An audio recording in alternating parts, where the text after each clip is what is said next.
Bienvenue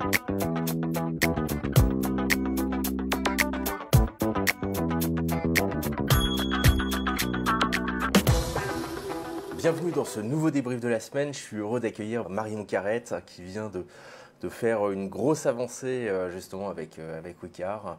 Donc on va pouvoir parler un petit peu des détails de toute cette aventure. On va repartir vraiment du début à aujourd'hui et puis bien entendu camper les perspectives à venir.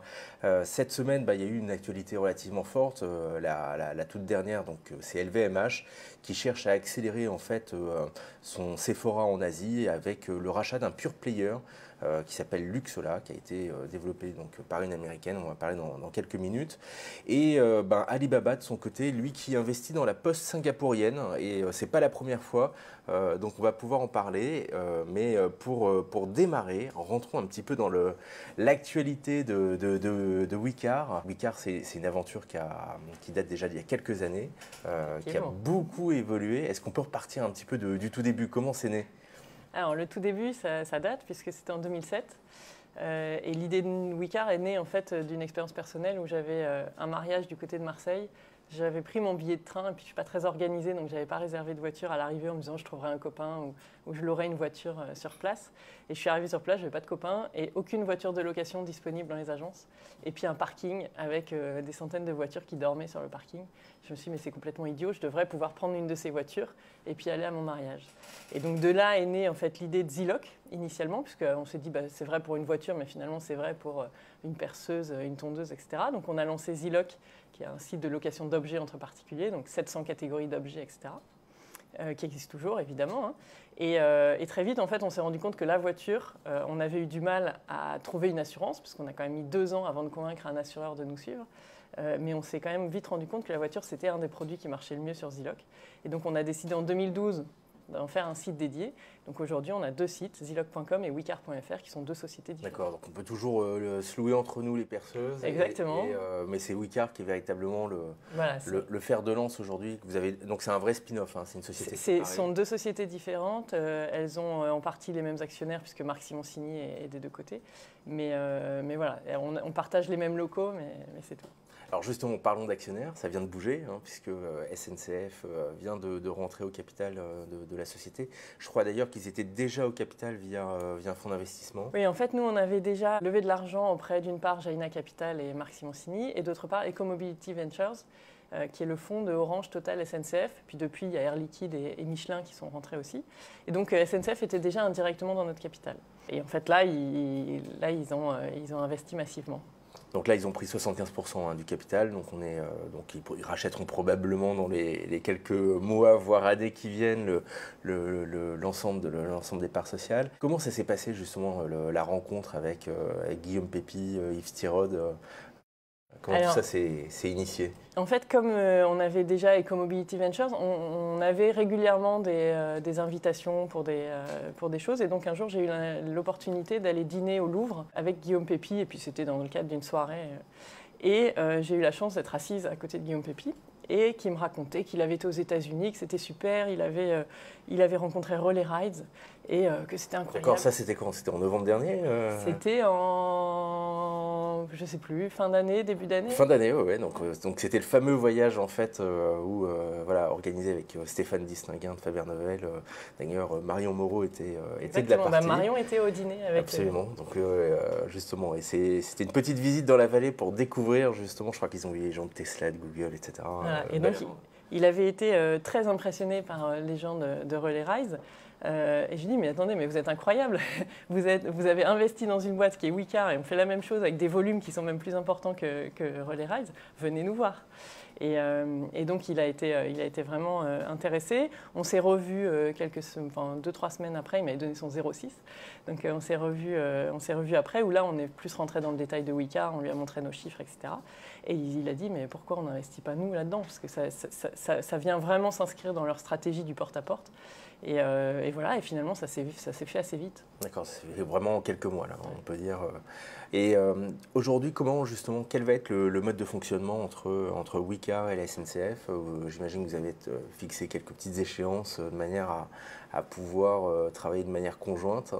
Alors, le premier point qui était essentiel et qu'on a mis sur la table dès le départ, c'était de dire, nous, on est une start-up, on reste une start-up, on n'ira jamais à Saint-Denis, on est dans nos locaux, etc. Donc ça, tout le monde est d'accord. Ça, c'est l'effet My Little Paris avec au féminin. Il faut garder l'ADN. Voilà, on veut garder l'ADN, et puis c'est important pour garder la souplesse, la réactivité, etc. On a la chance d'avoir au board des gens de grande qualité et haut placés à la SNCF, donc des vrais décideurs qui vont nous aider à peu à peu rentrer et faire des partenariats avec les gens de la SNCF. On a plein de pistes de partenariats qui sont plus ou moins avancées. Et donc, ils vont nous ouvrir des portes à chaque fois pour essayer de développer des choses avec eux. Il y a plusieurs axes. Il y a l'axe, évidemment, j'arrive en gare. Il y a 3000 gares aujourd'hui. Je pense qu'il y a Avis, Hertz et consorts sont à peu près dans 150 gares. Donc on a quand même beaucoup de gares où finalement on n'a pas de solution forcément de mobilité à l'arrivée. Nous, avec nos propriétaires, on peut avoir des voitures partout. On a aujourd'hui plus de 20 000 voitures partout en France. Et on a plein de propriétaires qui amènent les clés et la voiture en gare. Donc c'est vraiment commencer à réfléchir à comment on fait pour étoffer ce réseau en gare. Il y a 30 à 40% des locations qui se font en gare, donc c'est un point important pour nous. D'accord, c'est l'un des points de différenciation avec un Blablacar, etc. C'est-à-dire vraiment d'aller sur les derniers kilomètres finalement. Bah oui, en fait, eux, ils ont un maillage avec des grosses gares TGV où là, il y a tout ce qu'il faut quand on arrive. Il y a le taxi, l'autopartage, la location, etc. Et puis il y a des plus petites gares où finalement, il n'y a pas grand-chose. Quand on arrive à 10 h du soir dans une petite gare, à part en particulier, il n'y a pas beaucoup de solutions. Donc ça, c'est une des premières pistes. Après, ils ont des garages EFIA qui sont dans toutes les gares de France, donc avec aussi beaucoup de choses à inventer avec ces gens-là. Et puis, ils ont Ouigo. Alors, on a la chance d'avoir en plus un nom qui est assez proche, Ouigo plus Wicar. On peut imaginer des tas de choses à faire ensemble. Donc voilà, on a beaucoup de pistes. L'intérêt de cet investissement de la SNCF, c'est que c'est à la fois une grosse somme d'argent et que c'est en même temps des partenariats industriels vraiment intéressants pour nous. Alors justement, visiblement, on vous demande d'être à l'équilibre en 2017. L'investissement que va faire la SNCF dans le projet, on peut parler un petit peu de chiffres ou pas ? Ils ont investi 28 millions. Il y a une partie qui sert à racheter une partie des fonds historiques. Et puis il y a une partie qui est une belle partie, qui est un investissement dans la société. D'une part pour développer la boîte en France, puisque ça c'est vraiment notre axe majeur. On pense qu'il y a encore beaucoup de choses à inventer en termes d'expérience utilisateur, etc. en France. Et puis ensuite pour développer en Europe. D'accord, donc là vous allez quand même un petit peu sur le terrain des loueurs de voitures, des taxis locaux. Comment ça se passe justement avec les acteurs un peu traditionnels? Comment ils vous voient arriver ils vont vous voir justement arriver dans les gares SNCF qui sont un peu leur chasse gardée, absolument. En fait, ça se passe globalement bien, mieux qu'Uber et les taxis. Je pense qu'on n'a pas du tout la même approche. Je pense qu'il y a énormément de choses à inventer avec eux, en fait, parce qu'on est relativement complémentaires. On ne rend pas le même service. Nous, on rend un service vraiment de proximité avec des voitures qui ont l'âge du parc français. Donc, nos voitures, elles ont 8 ans en moyenne. Un tarif qui est 30 à 40% moins cher que chez eux. Eux, ils vont avoir le service avec l'agence sur place, la remise des clés, la voiture propre, neuve, etc. Ils ont eu des petites velléités de nous embêter. Donc, je ne sais plus, il y a 1 an et demi, 2 ans, ils avaient essayé de se passer un projet en disant, il faut fiscaliser tous ces revenus. Donc, on va aller les prélever chez les plateformes. Enfin, voilà. Donc, finalement, le gouvernement a répondu, non, tout existe. Il y a un système de fiscalité, ça s'appelle les BIC, ça se déclare dedans, etc. Tout en sachant qu'en fait, quand on loue sa voiture, quand on est particulier et qu'on loue sa voiture, on est finalement assez rarement en situation de bénéfice. Une voiture, ça coûte à peu près 5 000 € par an. Pour gagner 5 000 € par an grâce à la location, il faut vraiment y aller. Donc, et on a la chance sur l'automobile d'avoir le barème fiscal qui permet de déterminer finalement à partir de quand on est en situation de bénéfice. Mais ça permet surtout pour des gens une voiture, ça coûte cher, c'est le 2e poste de dépenses des Français.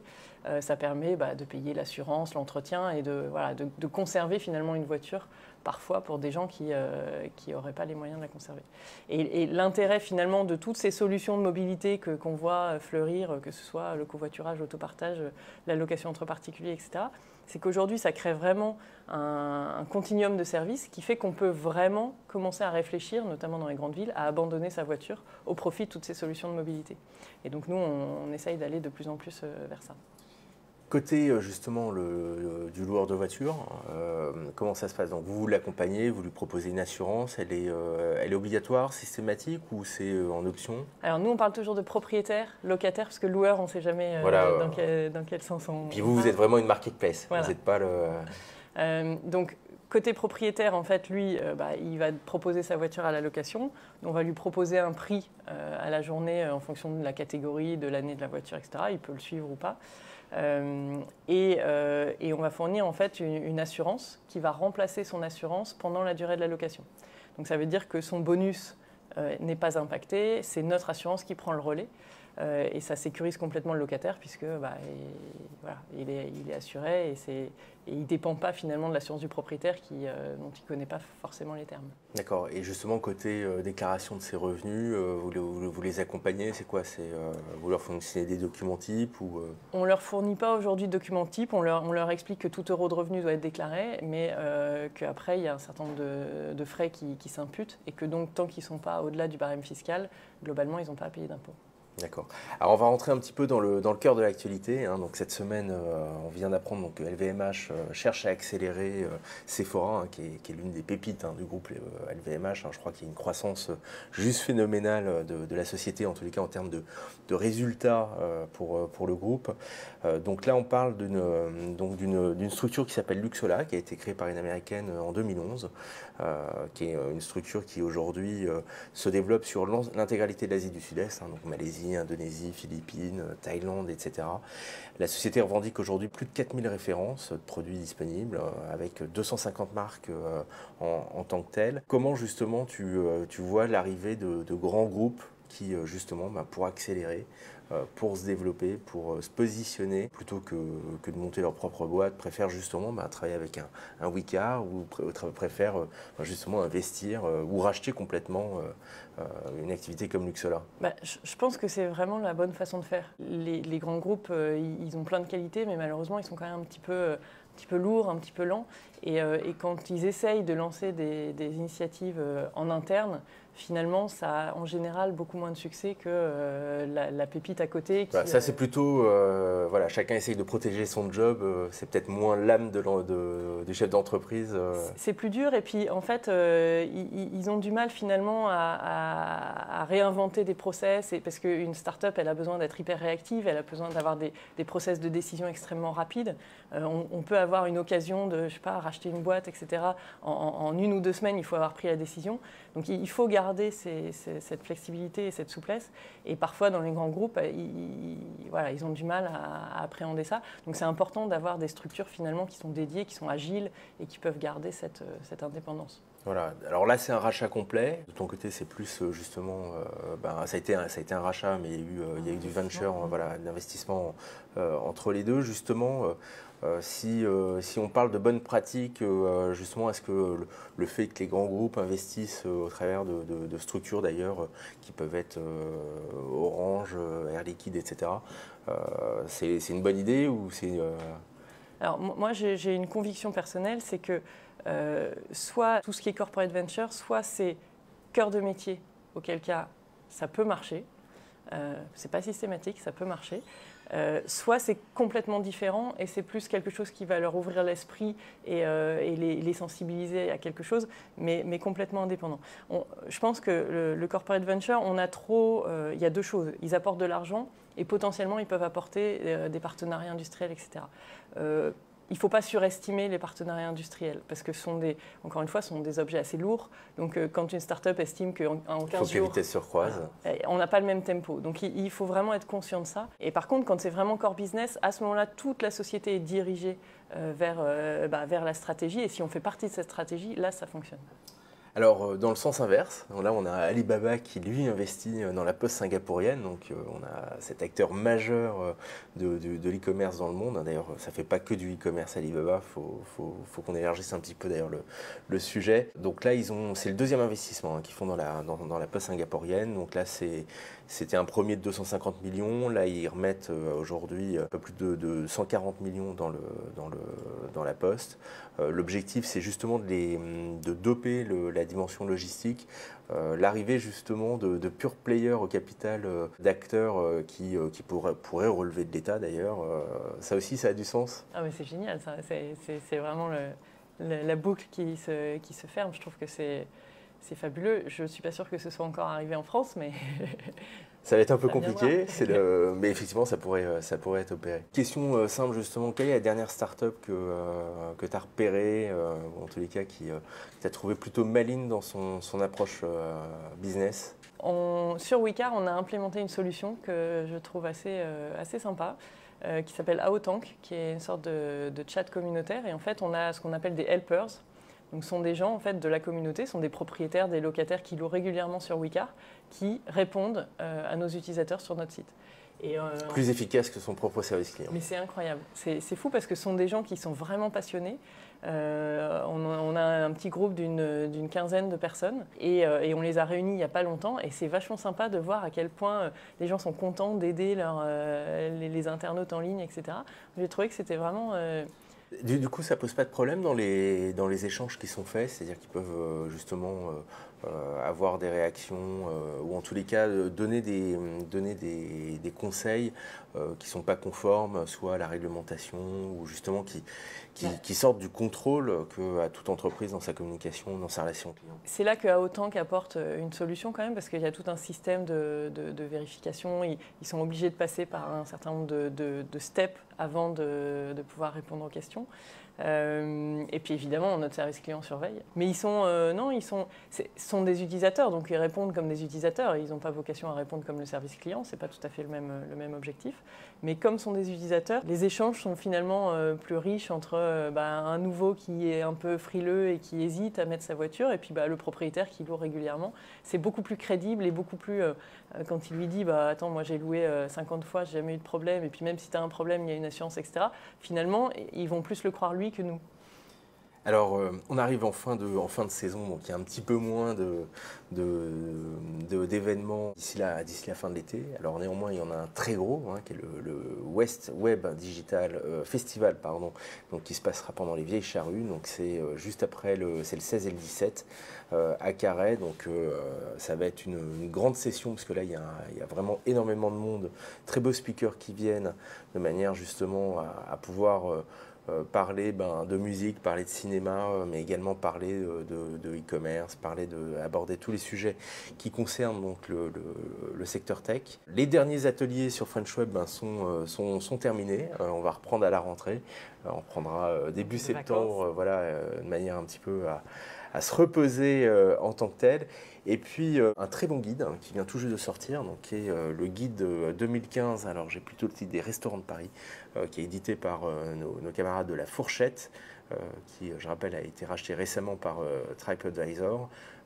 Donc un guide très très bien fait, vous avez plein de conseils sur les restaurants qu'il ne faut pas louper. Je vais vérifier d'ailleurs si mes bonnes adresses sont dedans ou pas. Donc voilà, on conclut sur ça. Merci beaucoup Marion. Merci Richard. Et puis on se retrouve la semaine prochaine, ce sera Jeanne qui fera le débrief. Merci à vous. Merci.